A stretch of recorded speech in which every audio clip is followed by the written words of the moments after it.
Verse 12 now. But to the rest speak I, not the Lord. If any brother have a wife that believeth not, and she be pleased to dwell with him, let him not put her away. Verse 13. And a woman which have a husband that believeth not, and if he be pleased to dwell with her, let her not leave him. So just say, for example, if you're married and one of you guys find out the truth about the true and living God, and the other one is not really, just, I don't want to deal with it. I don't want to go to church. I don't want to deal with it. Just because you guys are different accords according to that, you don't put each other away from that. You give that person time.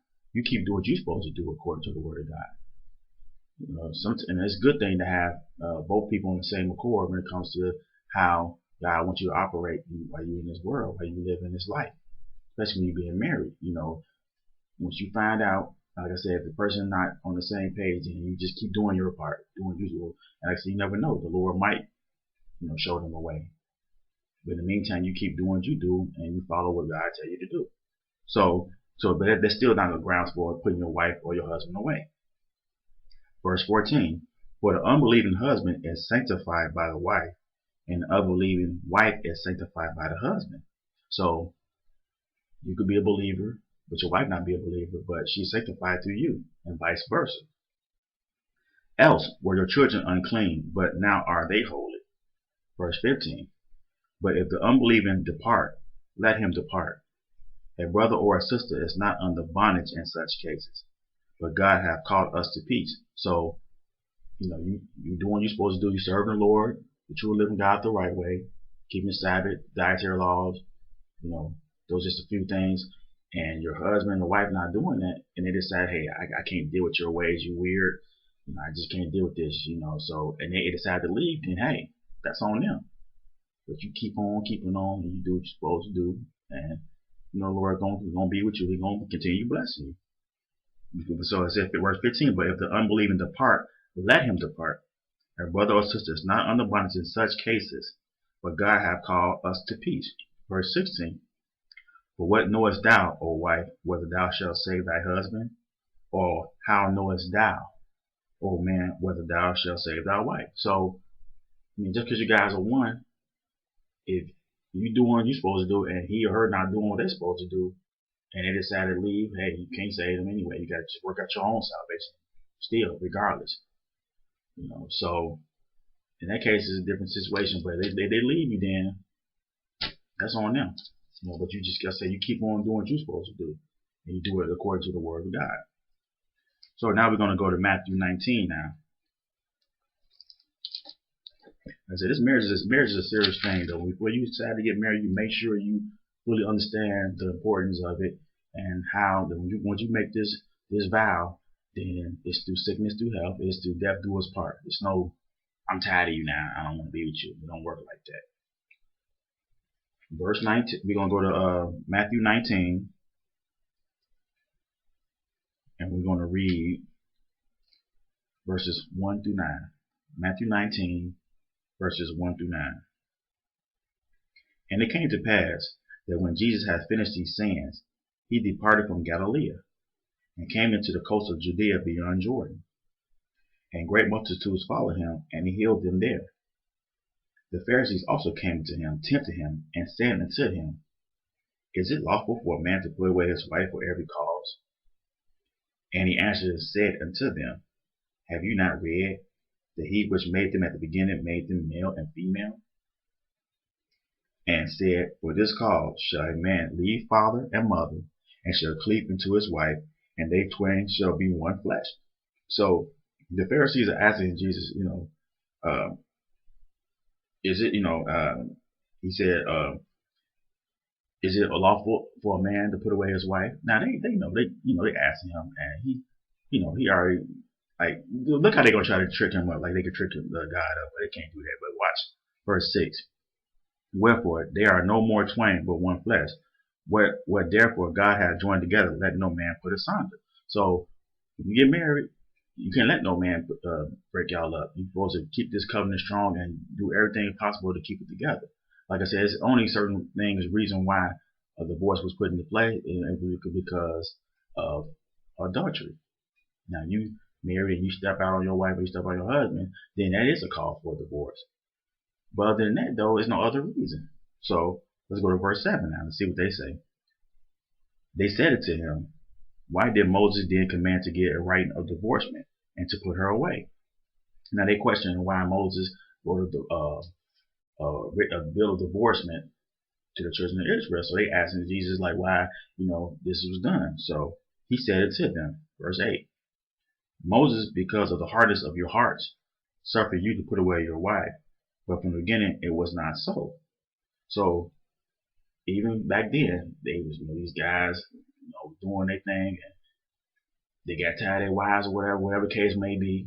Moses got tired of it. He wrote a bill of divorcement. So they, ever since then, like I said, man, if they find any kind of way to put away their wife or to put away their husband, it's been going on the same day. But it's not, if it's not for, like I said, for fornicating, committing adultery, then hey, it's not even, you shouldn't even do it. Like he said in verse 6, wherefore there are no more twain but one flesh.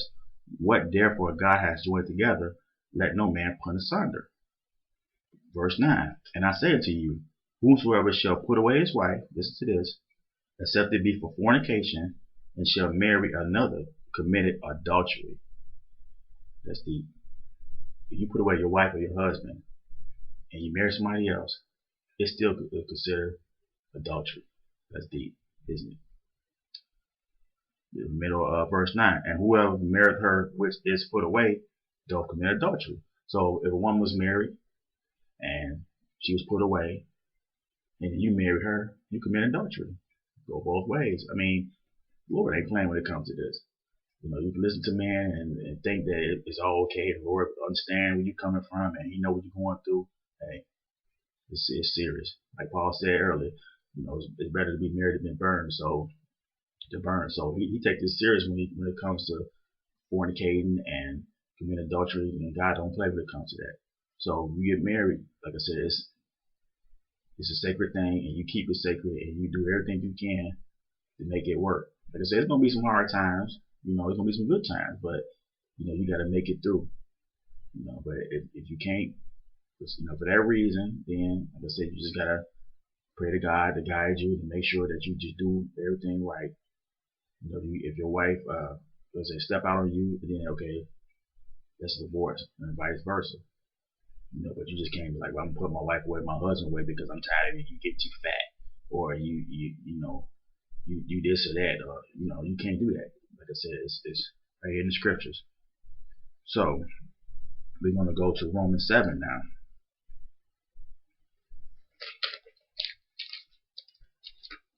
Romans 7. Like I said, this they don't be playing with, boy. When it comes to the Lord, I'm telling you, He is, like I said, you be careful when you decide you want to get married, because this is a lifelong commitment. Lifelong commitment. The Holy Bible said, through sickness to health, through death do us part. Those are real words. We're going to go to Romans 7. We're going to read verses 2 and 3.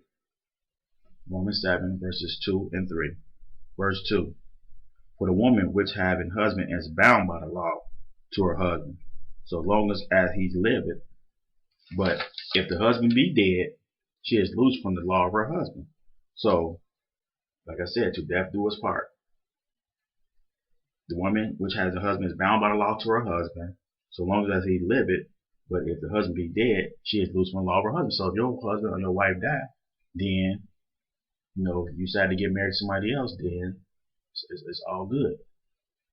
You just can't just like, I'm tired, you and put it away. It don't work like that. But if the person is dead, then you have the right. You're not under law no more, or your husband or your wife. So now you're going, you get somebody else, you marry somebody else, then that's a new covenant. You started with somebody else. Verse 3. So then, if while her husband liveth, she be married to another man, she shall be called an adulteress. But if her husband be dead, she is free from that law, so that she is no adulteress, though she be married to another man. So, if you married to another man, and your former husband is not dead or anything like that, you still could consider adulteress. Like I said, these are not my words. This is coming from the book. It's just all right here. It's all plain and simple. So I mean, like I said, this is a very serious thing, very serious thing. I said, God ordered things, and you want to follow Christ. You say you're a Christian, you're Christ-like. You're gonna you're gonna do everything according to the Word of God, even when it comes to your marriage, because this is a vow, and it's a serious vow, very serious vow. So now we're gonna go to Psalms 128 now. Psalms 128, and we're gonna read verses 1 through 6. Psalms 128, verses 1 through 6. Blessed is every one that feareth the Lord, that walketh in his ways. For thou shalt eat the labor of thy hand, happy shalt thou be, and it shall be well with thee. The wife shall be as a fruitful vine by the side of thine house, thy children like olive plants round about thy table. That's a beautiful thing. Thy wife shall be as a fruitful vine by the side of thy house, thy children like olive plants around about the table. Verse 4, behold, that thus shall the man be blessed that feareth the Lord. The Lord shall bless thee out of Zion, and thou shalt see the good of Jerusalem all the days of thy life. Yea, thou shalt see the children's children, and peace upon Israel. So, being married, having kids, that's a beautiful thing in the sight of the Lord. Everybody don't, even when they get married, everybody don't have kids, but that was the whole purpose of Adam having Eve, to be fruitful and multiply, to have a family, to make the generations, to keep, passing on the word and replenishing the earth and everything. So, like I said, this is a sacred and it's a beautiful thing inside of the Lord. If you're able to get married and everything, and guys can make it work, by all means, make it work and do what you got to do. And like I said, it's much more easier, especially when you guys are on the same page, especially when it comes to the Word of God and how He wants you to live and how He wants this marriage to work. Do everything in order, everything else is going to fall into place. Like I said, it's going to be disagreements. It's going to be times you guys can't stand each other because you're with this person every day. You see them, you wake up, you see them. There's going to be some times you don't feel like, being bothered with that person. But hey, I'm glad I'm married. I love the fact that I'm married. So you have, like I said, hard times, but you make it through it, then they just make you guys stronger. And your kids see this, and and it's good to have both parents in the house because your kids grow up that way, and it's a stable household.